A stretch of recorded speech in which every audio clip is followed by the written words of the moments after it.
pagi dan salam sejahtera untuk kita semua. Anak-anakku sekalian yang selalu dirahmati oleh Allah Subhanahu wa Ta'ala. Bertemu lagi dengan Bapak Guru Pahi, Bapak Torkis Batubara SPDI.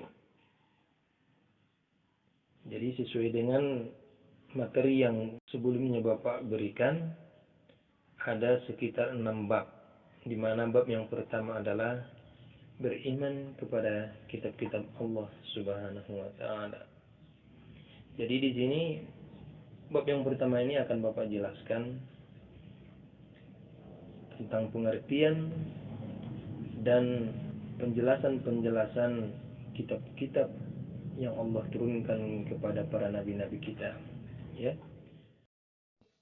Tapi sebelumnya Bapak sarankan kamu semua mengambil Al-Quran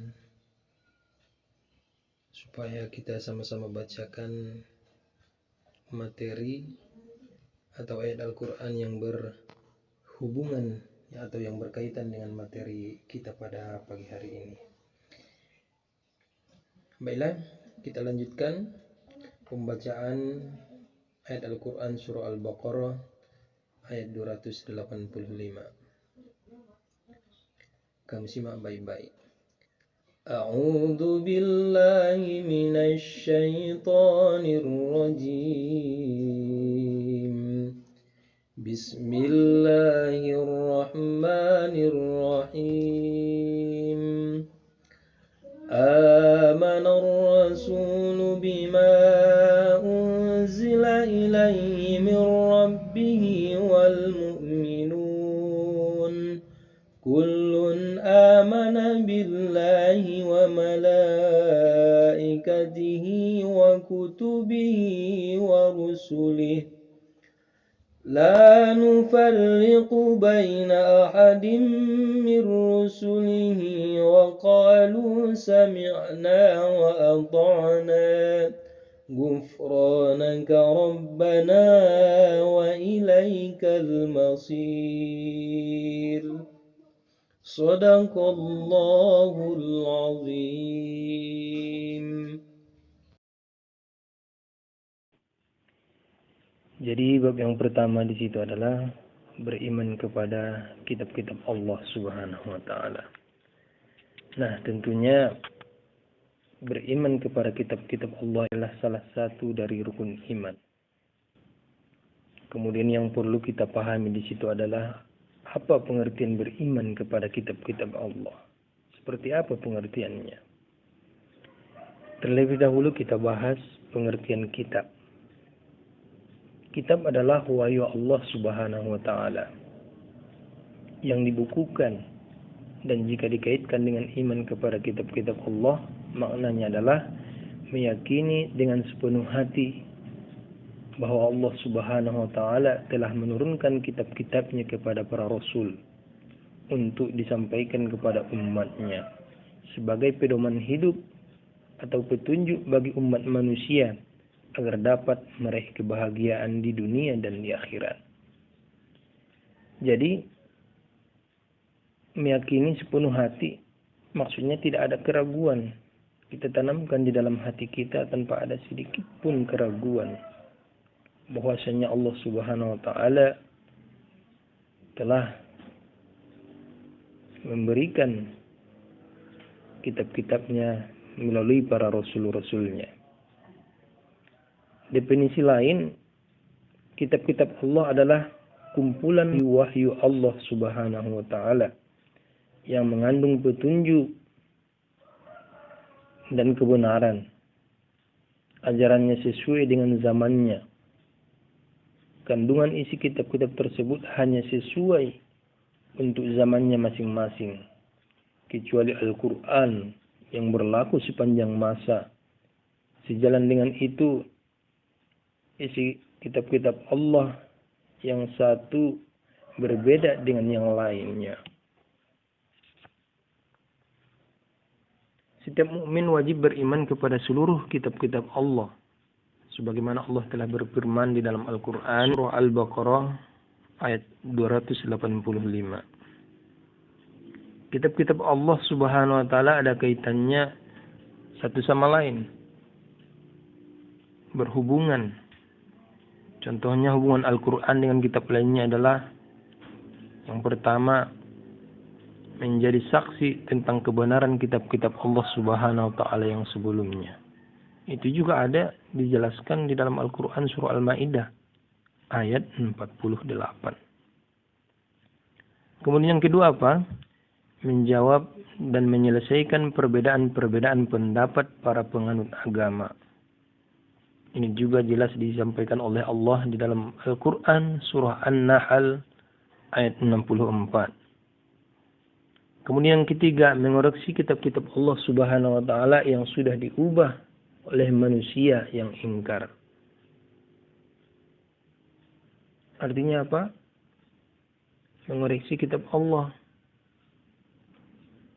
Pada zaman itu ada beberapa orang yang ingin berusaha merusak dan mengacaukan tatanan kitab-kitab Allah yang sebelumnya. Mereka itu adalah orang-orang yang ingkar. Anak-anakku sekalian, adapun kitab-kitab yang diterangkan di dalam Al-Quran adalah sebagai berikut. Yang pertama, kitab Taurat. Ini adalah diturunkan kepada Nabi Musa alaihissalam yang berisikan petunjuk dan cahaya kebenaran. Sebagaimana terdapat di dalam Al-Quran surah Al-Ma'idah ayat 44. Kemudian yang kedua, kitab Zabur. Tentu kita sudah tahu kitab Zabur ini diturunkan kepada Nabi Daud alaihissalam, di mana di dalam kitab tersebut yang berisi doa, zikir, pengajaran, dan hikmah.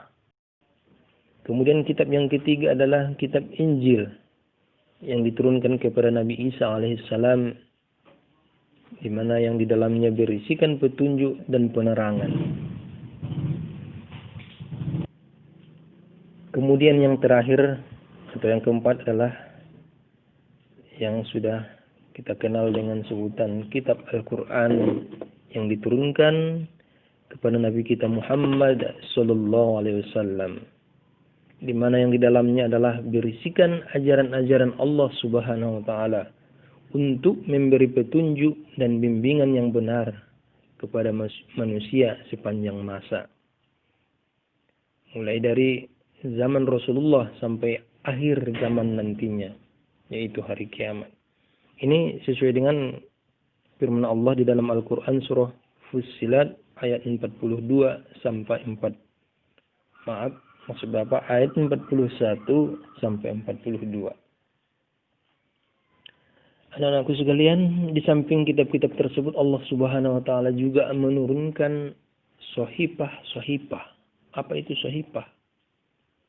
Sohipah itu adalah berisikan perumpamaan atau ibarat-ibarat dan suri tauladan.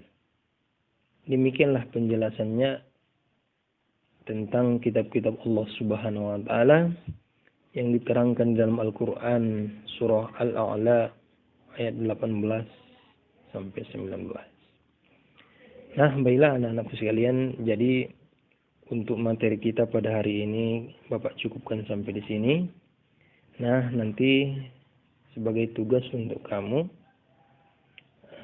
coba kamu salin ayat-ayat Al-Quran yang tadinya Bapak sebutkan satu persatu. Ya. Nah, jadi kamu harus teliti ayat mana saja tadi yang Bapak sampaikan. Nah, setelah kamu salin, kemudian kamu fotokan, baik dia bentuk JPEG atau semacamnya lah ya. Yang penting kamu salin, kemudian upload kembali di Google Classroom ini. Jadi sekali lagi Bapak tegaskan untuk anak-anakku sekalian, apabila kamu menyerahkan tugas di luar daripada Google Classroom ini, jelas Bapak sampaikan tugasnya tidak diterima, ya, tidak diterima. Jadi yang Bapak sarankan apapun tugasnya, baik dia berbentuk catatan, ulangan, dan lain sebagainya. Pokoknya yang berkaitan dengan pembelajaran, upload langsung ke Google Classroom ini.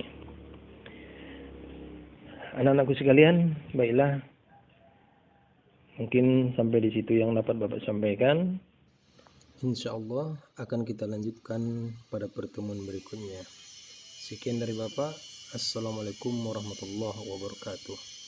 Selamat belajar.